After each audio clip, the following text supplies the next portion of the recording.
to see so many people here. I see a lot of familiar names in the chat. So thank you again for joining us today. We're very excited to have you here for this first webinar in our pre-apprenticeship series. This webinar will focus on basic elements of pre-apprenticeships and apprenticeship programs, including regulatory standards, key terms and definitions, and the steps required for program approval and registration.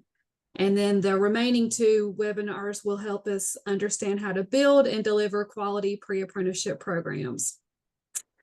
Before we start, we'd like to thank our friends at the Chancellor's Office, Gary Adams, Myra Diaz, and Cora Rainey, as well as the folks from CDE, Carolyn Zachary, Diana Batista, and Neil Kelly, who support this type of work to ensure quality education across the state. We'd also like to thank SCOE-TAP for hosting our webinar and the support they provide to us and the field. Before we dive in, I'd like to introduce our team of presenters. As Mandalay said, we're from WestEd, where we provide professional development and technical assistance to California adult education programs. I'm Megan McBride, Senior Program Manager for Adult Education, and I'm joined by my colleagues, John Brower, Senior Program Manager for Workforce and Economic Development, and Debbie Pizzuto, Senior Program Associate. Throughout today's presentation, Debbie and I will be managing the Q&A. So please feel free to drop your questions there. John will pause periodically to address them and to keep our discussion today interactive. Leading our pre-apprenticeship webinar series is John Brower. John brings over a decade of expertise in developing pre-apprenticeship programs and apprenticeship programs across various sectors and regions throughout the state of California. Prior to joining WestEd, John served as the Workforce and Economic Development Director at the California Labor Federation, and he also put in 11 years at the California Workforce Board. And so his extensive experience makes him an invaluable guide as we explore today's topics. So without any further delay, I'm going to hand it over to my colleague, John. If this is working here. Where's it here? There we go. Afternoon, everyone. A little bit more about me, just so you know. I during that period of time at the Cal Labor Fed, I worked both with apprenticeship and pre-apprenticeship programs, helped establish a lot of the multi-craft core curriculum pre-apprentice programs up and down the state, some of which are located in community colleges or community-based organizations and in high schools, and worked as served as an advisory member to the California Partnership Academy at CDE. So I have experience also within CDE and the Chancellor's Office from a outside perspective of this. My goal today is to give you basically 30,000 level view of aspects of apprenticeship and pre-apprenticeship as they operate in California, so you kind of understand the general requirements, the roles, basic terms, those kinds of things. The next webinar after this is really to talk about strategies and thinking around getting industry demand met, that incorporating and drawing in industry, which in my case, I view as both employers and labor in particular sectors, to consider helping you design your program, get buy-in, and ultimately places for folks to go in that equation. And then the third will be webinar will be a lot of the kind of nuts and bolts steps of actually considering a apprentice program and moving towards getting it registered, if you will. So we are going to, in the course of this, I told Debbie and Megan that if you're asking questions, and Debbie's going to kind of ping me, I think, if there's some pretty good on-topic ones. So we're going to try and answer some of those during the course of this. And again, if we don't get to everything, and we will have some question and answer hopefully at the end, we will try and answer you. If you can leave those in the chat, that would be really great. So we're going to look at apprenticeship and then talk about, frankly, what I kind of consider the difference between kind of an informal pre-apprentice program and apprenticeship readiness programs, and what those elements and strategies are for folks around it. So apprenticeship is a formal registered system in the United States that incentivizes investment in long-term worker training, both academically on the job. And it does so by formalizing contributions agreements between employers, workers, and the training provider. So you're making an investment in the training of an apprentice over a 4 to 6 year period, and likewise giving employers who are participating a real value that they know that there are specific skills, knowledge, and abilities and competencies that they are going to acquire and demonstrate during the course of that time period. And so truly building a talent pipeline, building a system for them to have the workers that they need to compete both in their industry locally and regionally and nationally. So registered apprentice programs are done so with two different entities. And this is not the case for a lot of states, but for about half of the states, they have both the U.S. Department of Labor has its own apprenticeship registration system, and the California Division of Apprenticeship Standards has its own registration program. Many apprentice programs in the state of California are registered with both.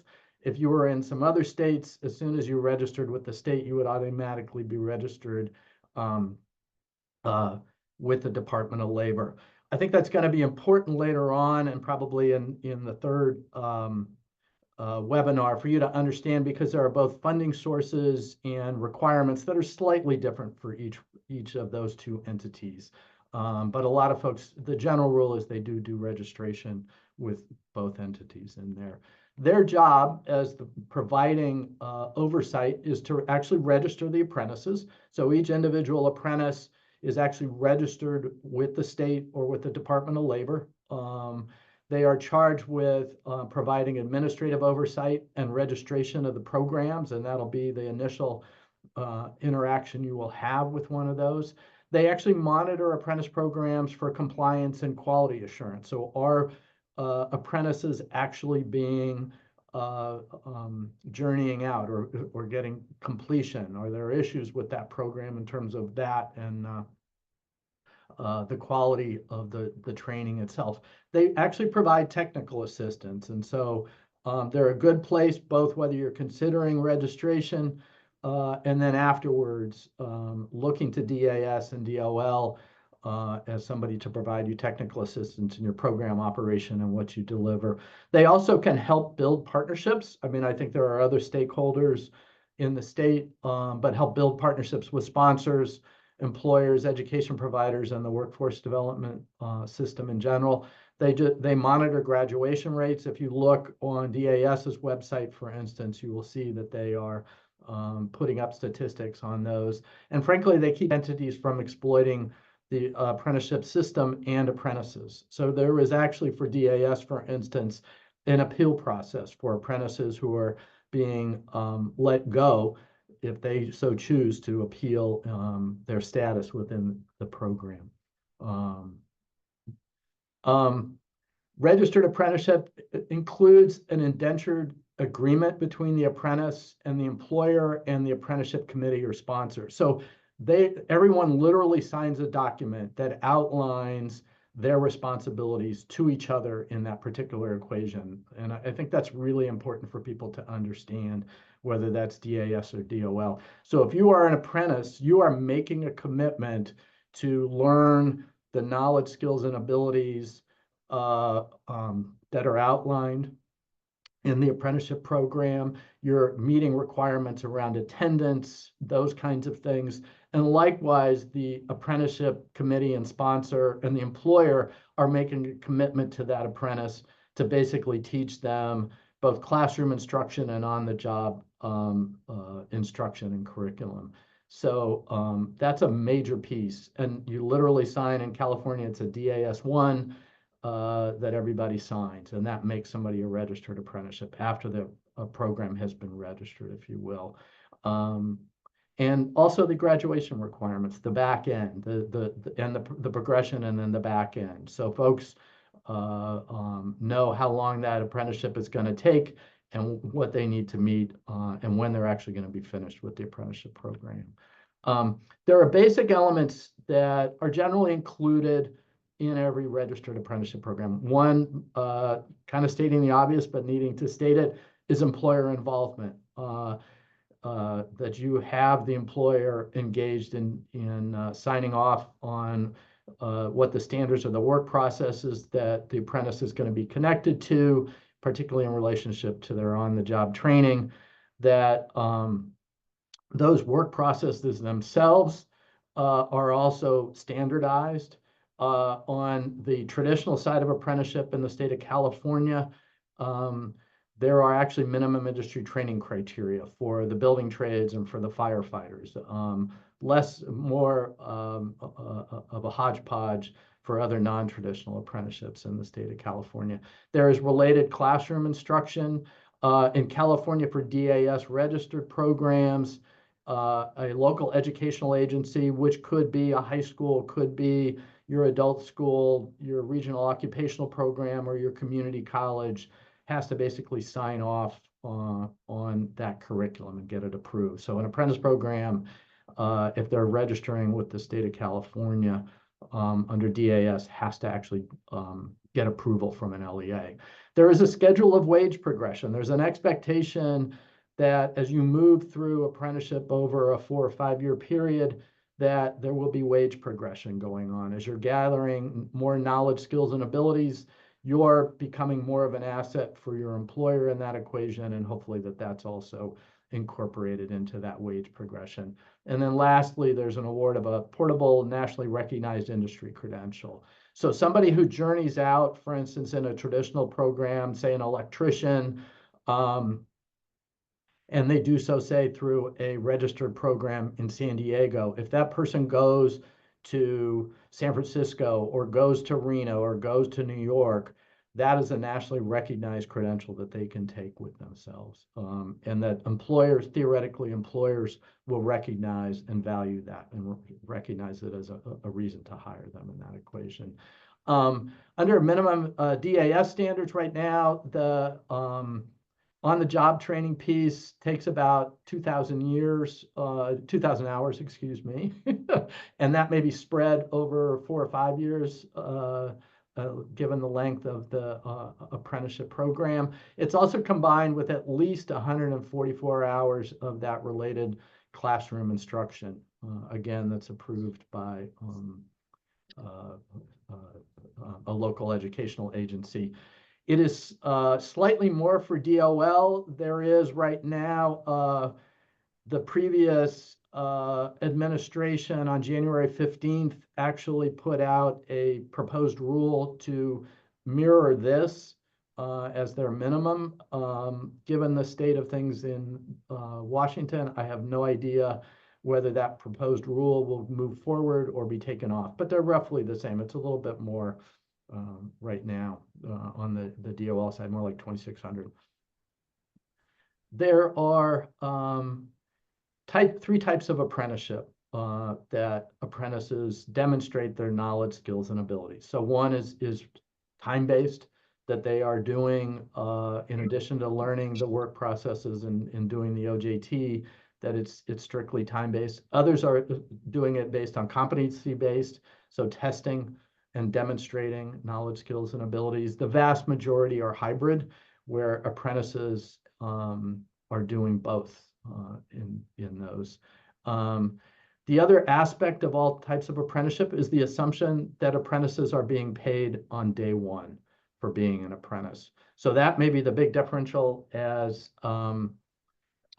thinking about whether you're going to start a pre-apprentice program or building out an apprentice program is those considerations. So I'm seeing that there may be some questions that you want to put on. Yeah. So we have 2 really good questions. The first one is it possible to access the formal indentured agreements for registered apprenticeships for your own LEA? And who would they ask to get that document?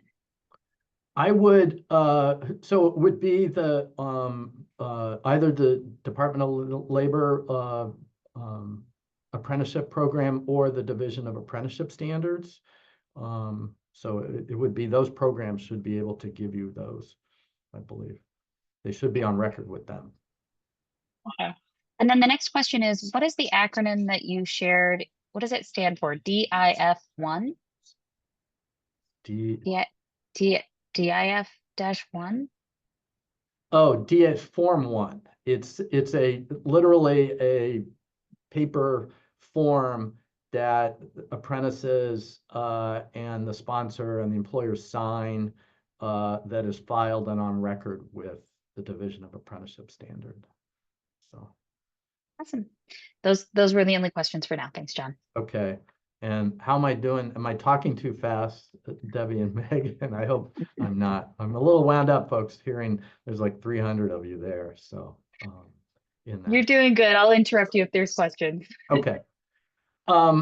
Generally on the sponsor side of things, a sponsor is somebody who acts on behalf of the employer if the employer does not want to be or is not the sole employer in their particular equation in relationship to getting registered and establishing the standards. There are three kind of sponsorship or committees that get created. One is a joint apprenticeship training committee that generally is made up of both employers and labor together of equal representation.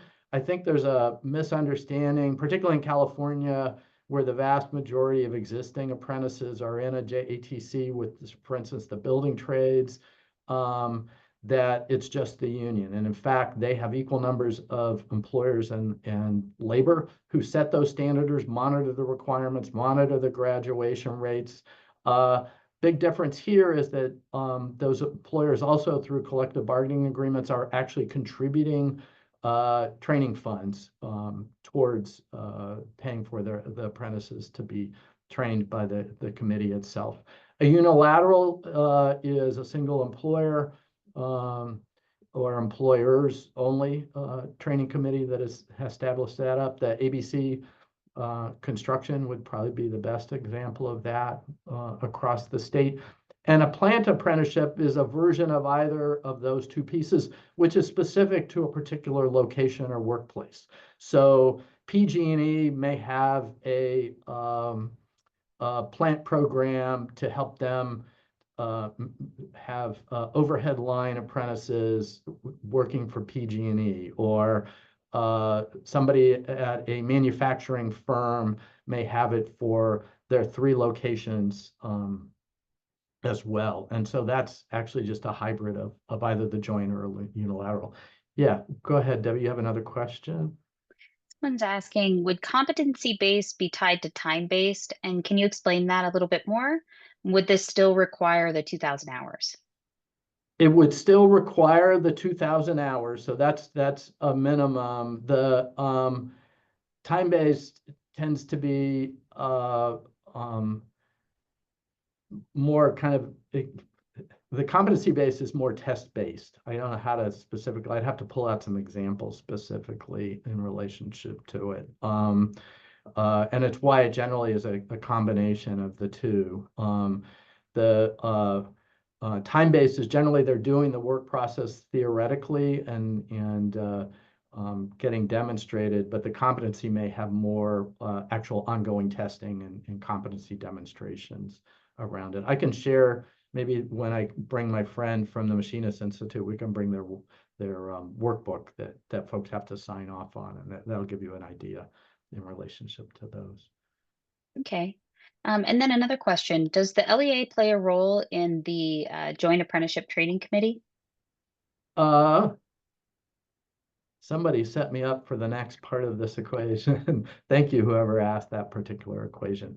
So traditionally, the local educational agencies in the traditional apprenticeship have been that. They have been, if you notice, related to that related classroom instruction primarily, that they've been the ones who approve that. They may approve the instructor sometimes comes from the sponsor or the joint apprenticeship committee or the unilateral committee, and they meet, whatever the CDE or community college requirements are to be able to teach that piece out of it. And I know both systems have slightly different requirements in that end of stuff. So they have traditionally, the LEAs have played that role. In California, the adult ed programs are about half of those LEAs for the building trades, for instance. They are more adaptive, more responsive sometimes than the community colleges in terms of playing that traditional LEA role. And so I think a lot of registered apprenticeship programs have found them very worthwhile. So where the confusion comes is folks have now started to think about their role, particularly on the non-traditional side, around training, the actual additional training beyond the classroom instruction, and how can they deliver and do that particular equation. So it's been that more RSI for the LEAs, and now we're kind of moving more towards you all considering and trying to do through DAS's efforts, funding and supporting LEAs actually taking on that, whether that's the high schools, community colleges, or the adult ed or ROP programs in the state. The training could theoretically also come from another entity with the standards, a community-based organization. The employer is playing that role. I did kind of anticipate this. I was trying to have a diagram that I hope explains that relationship, and we can talk about it a little bit more if people have additional questions. But that's kind of a new thing, meaning the last 5 or 6 years in relationship to this.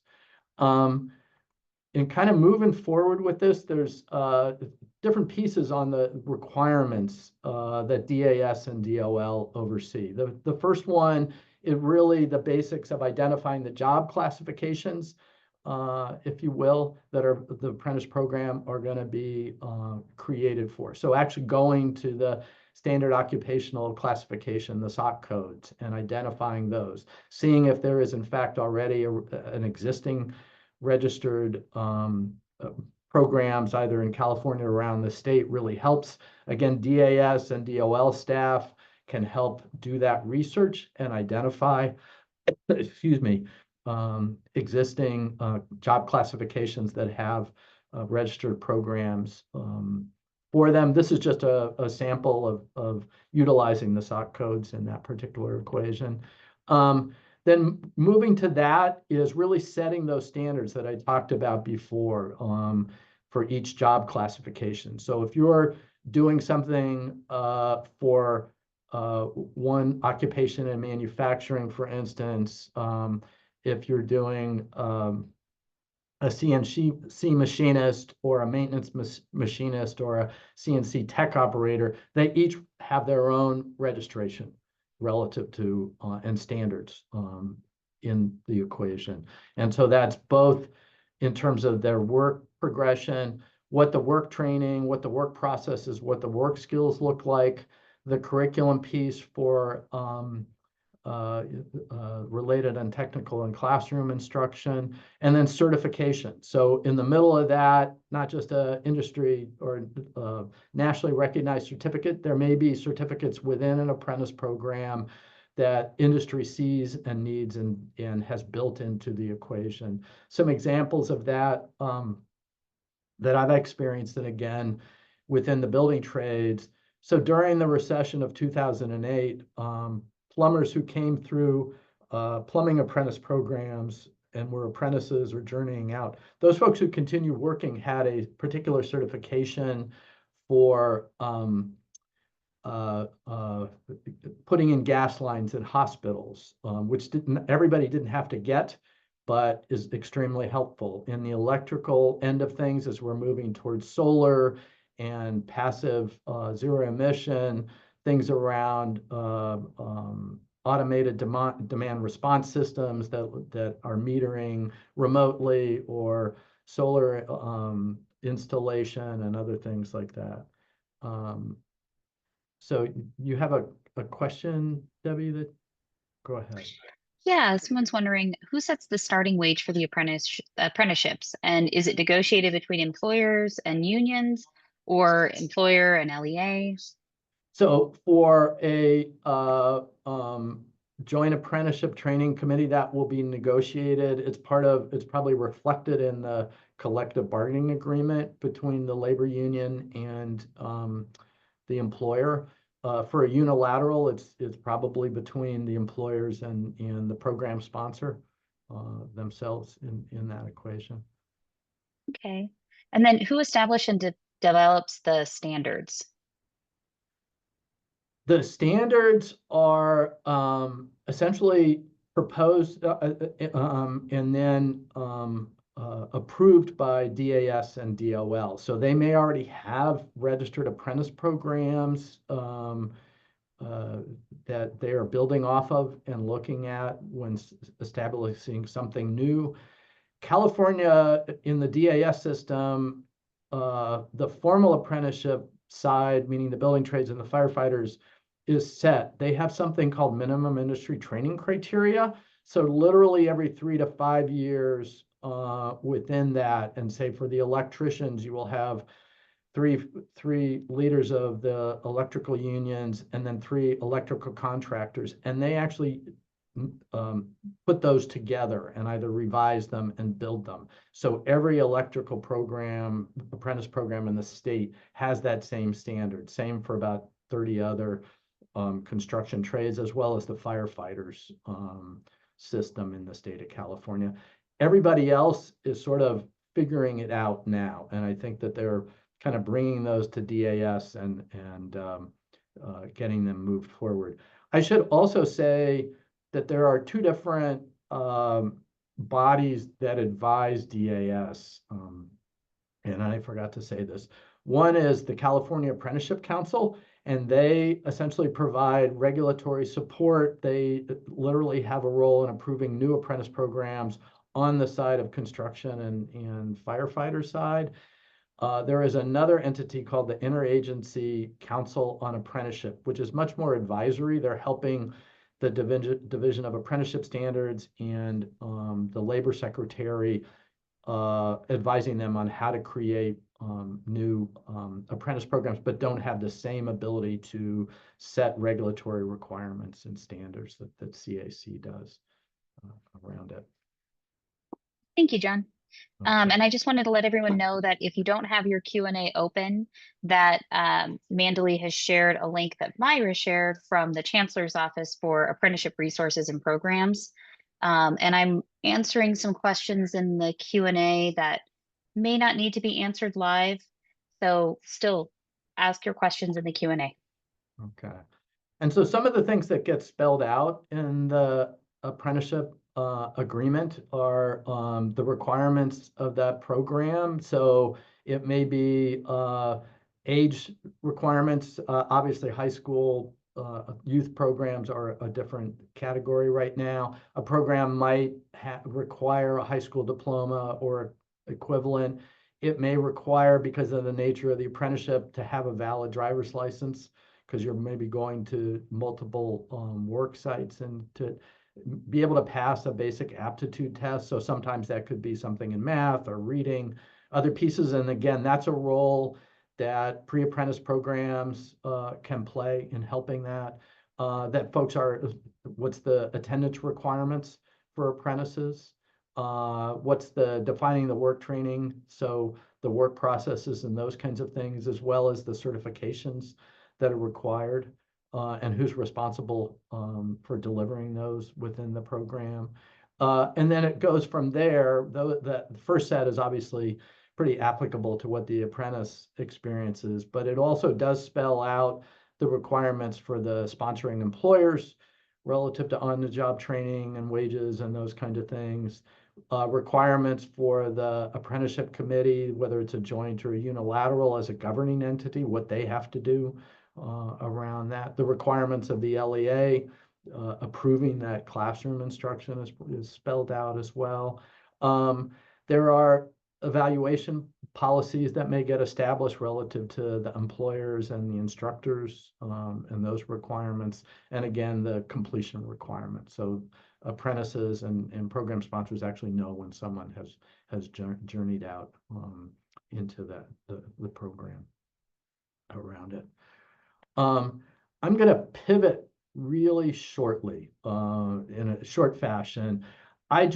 In terms of designing apprentice program, a pre-apprentice program, and frankly, even a youth apprentice program, that a really well-designed and well-run program operates based on industry demand, and not necessarily on an academic calendar. So think about this.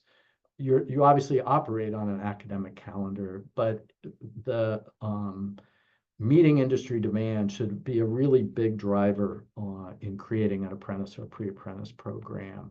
So traditionally, in apprenticeship, those program sponsors and apprenticeship committees, in determining the number of new apprentices to bring into an apprentice program, the apprenticeship committee considers the future work demands of their journey level workers, folks who are already out in the field.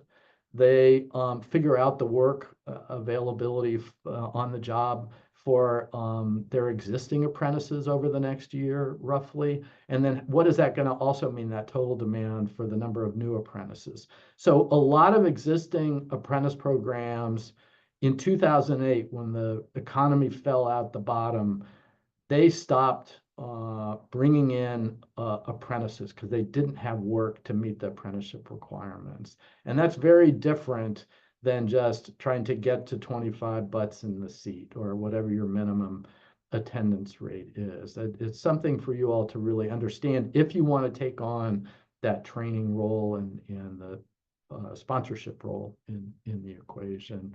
Are there any questions?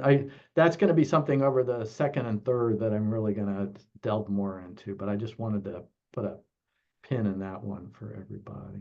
We do have a few quick questions. Okay.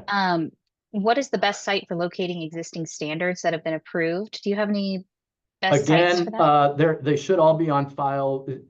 Unfortunately, it's arcane in terms of you can't get it on the web from DAS and DOL, but you can reach out and work with DAS and DOL staff to get what those look like for existing registered programs.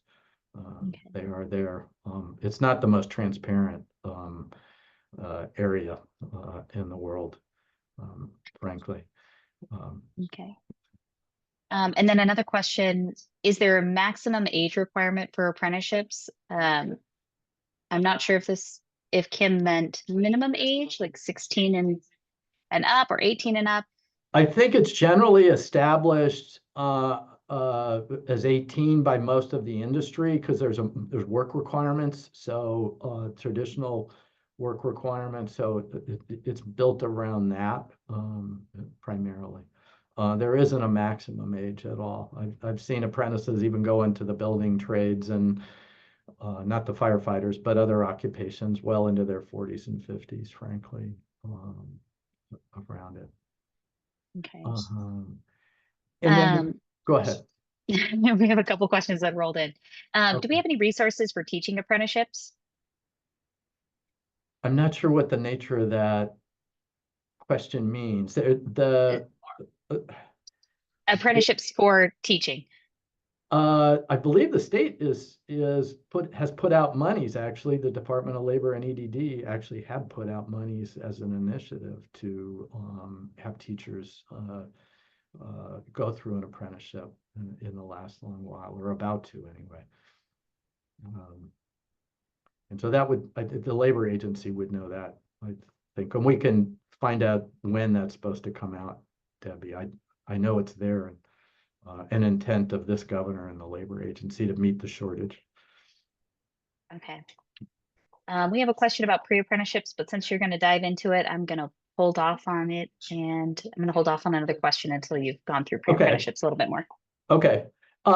So I generally divide pre-apprenticeship into informal and formal, and that there are a large number of pre-apprentice programs out there, informal programs that really help move folks either coming through your adult ed program or through a community-based organization or an ROP or another entity that are specifically either targeting a specific population of workers or potential workers. They may meet a particular industry need. They may help address specific academic, cognitive, or physical skill required for entry into a specific occupation. And there is no standards, obviously, on an informal in terms of length and scope. They may include basic skills training, academic skills remediation, or introduction to the industry. So before I was at the labor agency, we did a informal pre-apprentice program that my community-based organization held with Oakland Adult Ed and with the College of Alameda in trade and logistics. And we, one year we had, the program was 8 to 10 weeks. We extended it when we had additional monies to 12. It covered a number of different areas, everything from basic digital literacy that Oakland Adult Ed did to terminology in the logistics industry. We used the College of Alameda to help people get an OSHA 10 training, and then we used their diesel mechanic program to get people trained and certified on using a forklift. And then the last piece of it was at Alameda, they had to work in a group and basically design a warehouse and explain the operations of it. So it was all over the place. There are a lot of pre-apprentice, informal pre-apprentice programs that do just that. And that is different than a formal pre-apprentice program, which I also call an apprenticeship readiness program. And the main difference here is that there actually are code governing the Division of Apprenticeship Standards in recognizing and registering a pre-apprentice program. The most specific thing is that they have a MOU with an existing registered apprentice program in the state. And so it's created in partnership with industry and DAS. It provides value added for the apprentice programs and the employers. There has been historically been in some parts of the building trades and other industries, folks going into apprenticeship and not making it through the 4 years. And that's a really big investment that you lose. That if somebody is in a apprentice program for 2 years in the Carpenters Union, for instance, and they drop out, it means that apprentice program, its sponsor, and the employers have lost roughly $20,000, $30,000 a year investment in that apprentice, and is gone without them actually entering the workforce. So a lot of times pre-apprentice programs actually are a way for folks to get industry awareness, to decide that they want to do the work. And that could be true in manufacturing, in healthcare, in firefighting, in the building trades, childcare, you name it. It really is both informal and formal, a way to really understand the nature of the work, because we don't always get it when we're younger these days. Formal pre-apprentice programs may have an MOU with a registered apprentice program. It does not necessarily translate into automatic entry into a registered apprentice program. It may give them priority. It may give them a demonstration of the competencies required, but it doesn't automatically, that MOU between the pre-apprentice program and the apprentice program isn't automatically translated into automatic entry into an apprentice program. So that's just important to understand as well, I think, for folks around it. There are some basic requirements that DAS has for all pre-apprentice programs, and I just kind of put them in here. I know we're going to make this available, and some people can go back and look, and these are actually in the labor code around there. So they actually require an MOU that spells out the apprentice program support for that pre-apprentice program, what kind of priority, but not a guarantee for acceptance, as well as generally making a commitment as to the number of pre-apprentice graduates that may be accepted. So you have a general idea in that equation. Most basically, and I'm going to kind of just run through these again sort of quick. There's kind of two basic elements that a formal pre-apprentice program has to be included for DAS approval. So training a curriculum based on industry standards and approved by the documented registered apprentice program partner or strategy. So an example is the multi-craft core curriculum that some of you may already be a partner of with your local building trades apprentice programs. That is a recognized one that then in turn leads to a multitude of MOUs across the state at a local level between a pre-apprentice MC3 program and 4 or 5 or 6 registered apprentice programs that exist. They also have to, and this is DAS, it's California, it's not nationally, so this still applies, which is strategies that increase registered apprentice opportunities for underrepresented, disadvantaged, or low-skilled individuals, such that upon completion, the individuals meet the entry requirements, gain consideration, and be prepared for success in one or more registered apprentice programs. So this is still there. Can't be overridden by federal government. This is a mandate of the governor, the legislature, the labor agency, everybody, and is a real reason for you all, if you haven't or are already running a pre-apprentice program, formal pre-apprentice program, to continue on. It's actually a goal of the state. There are a multitude of strategies that I kind of walk through really quickly, which I think will help inform the next couple of webinars, the conversations that we can have and take some more. So those include, and you have to demonstrate this to DAS, which is strong recruitment efforts focused on outreach to populations underrepresented, as I said before, and that could be both locally, state, or national registered apprentice programs. That they're educational and pre-vocational services that prepare individuals to meet the entry requirements. And those can include career and industry awareness workshops, job readiness courses, ESL. So those of you who have English language learner, healthcare initiatives, this is on target for that work. Adult basic education that folks may need to either get a high school diploma or a GED or some other to meet a apprentice program requirement.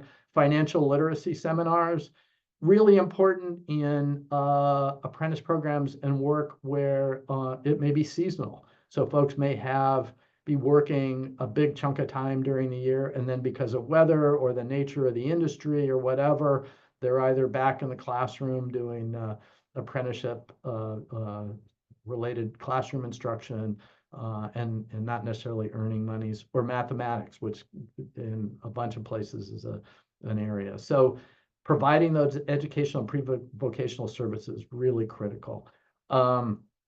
The other is just exposing participants to local, state, and regional programs and provide assistance that could be with the fees that go with applying, but sometimes basic things like tours or having industry apprentice speakers come and talk to the program are really important, because my experience when I ran my community-based organization in Oakland was everybody knew what an electrician, a plumber, and a carpenter was. They didn't know that there was 27 different crafts, what the nature of the work is in those, and just exposing folks to those is really important. Likewise, whether they like the work or not. I had folks who would show up and say, I want to be a pile driver, but I don't want to show up at 7 in the morning. I don't like heights. I don't like working outside. So the pre-apprentice program is also a way to have people figure out whether from a career standpoint, that's what they want to do.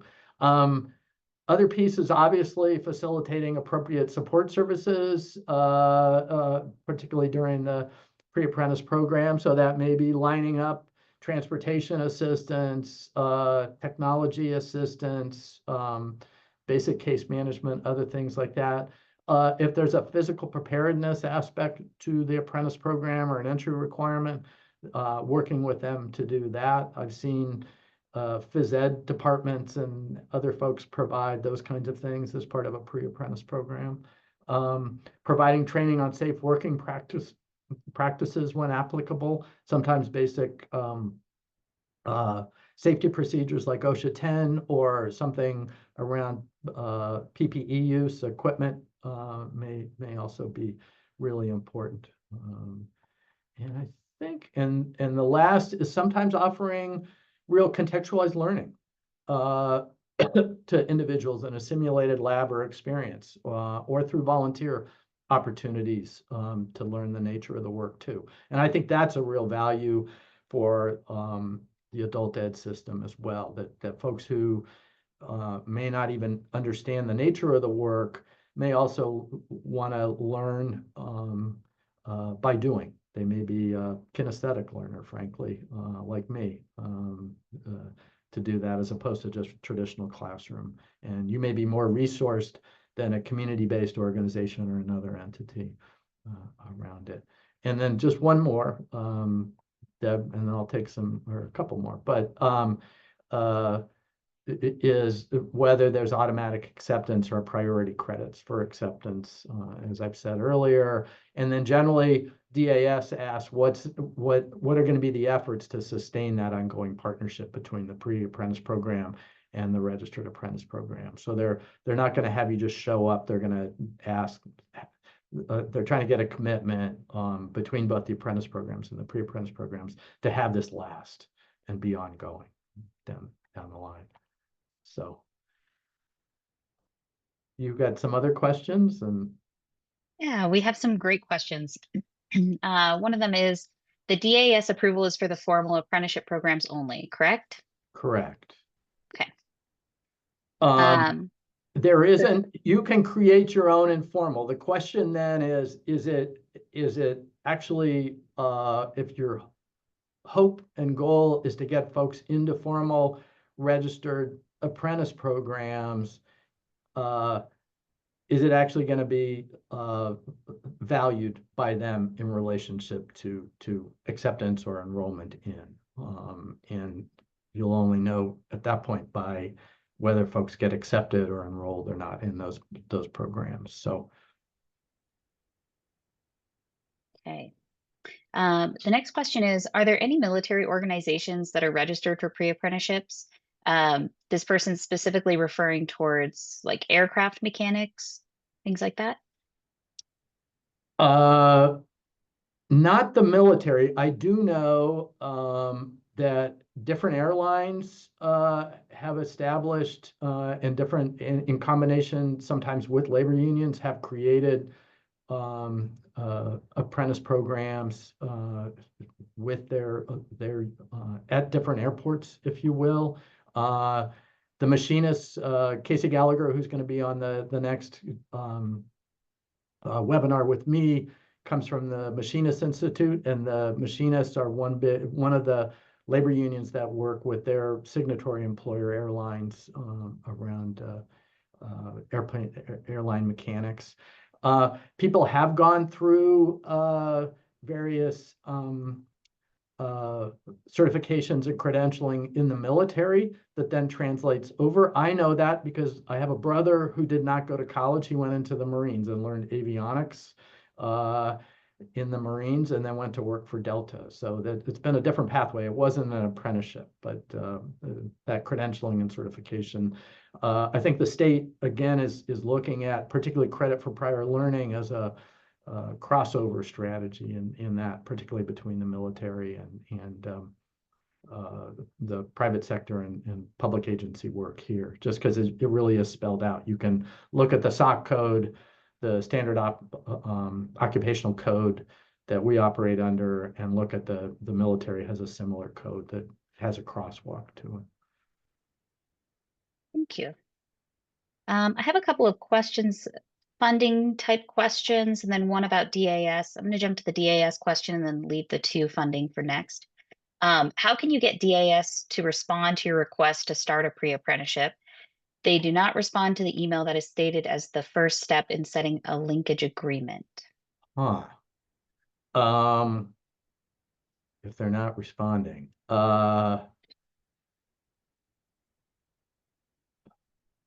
beyond keep trying, I think I would reach out to the Division of Apprenticeship Standards Director, Adele Burns, who a lot of folks may know, and try and contact her at DAS. Maybe we can ultimately provide a contact for that between now and the next meeting. Debbie, I'm sure. All right, I'm making a note for you. And then a great question here. Does a pre-apprenticeship automatically qualify as a WIOA IET program? I don't think so. That's not. Do you want me to answer? I'm not an Yeah. IEP. I'll leave that for you and Megan. So Yeah. So if it is, it can be considered an IET if it does have the related technical instruction. Correct me if I'm wrong, Megan. I've also run say it again. It would need to also have an industry recognized credential. Yes. So if it requires RTI that's run through a certification or community college, then you can consider it an IET. In my past experience running pre-apprenticeships, I did it as an IELCE and classified it as an ABE program so that I could accept HSE and ESL students. There's a lot of acronyms, but there it is. Anything to add to that, Megan? Okay. And then are California community colleges required to waive tuition for any credit-bearing pre-apprenticeship courses, or would this only apply to registered apprenticeship program courses? I believe no, but I mean, people are operating both out of apportionment dollars. I think they can get apportionment dollars for both. And there are classes that have both apprentices and non-apprentices in them. So it's not an either or. And again, you guys may have a better idea of that. I don't know. We can research that answer as well. Okay. Got another one about the Air Force. Would organizations like the Air Force be able to register as a pre-apprenticeship? There's a high school on a base that is doing WBL currently, but would like to see about formalizing it a bit more. I don't know what would prohibit them from being a sponsor, to be honest with you. So Very good short answers. Someone would just like to reconfirm that DAS specifically, not DOL, a competency-based apprenticeship should not still also require 2,000 hours of on-the-job training. My understanding currently is that a competency-based program has a 6-month minimum time commitment, but Right. focuses on testing rather than hour completion. Right. Yes. Short and sweet responses. And another person, Justin, said, we have a pre-apprenticeship program at Foothill College in semiconductor manufacturing. Do you know if the state will be offering more grants to support pre-apprenticeships? I don't know. I can do the research on that as well between now and that's part of what I'm trying to pull together for particularly the third webinar for folks, is where all the funding is at, both federally and statewide. Okay. Let's see. Got a few resources that people have posted as part of the questions that I've included in the answers. So you guys can refer to the answers. And then we had another question in the chat. I don't know if it moved over. Given the state's emphasis on pre-apprenticeships as an equity strategy and direct connect to employment, these programs seem like a great fit for integrated education and training programs through adult education. I apologize. I thought that was a question.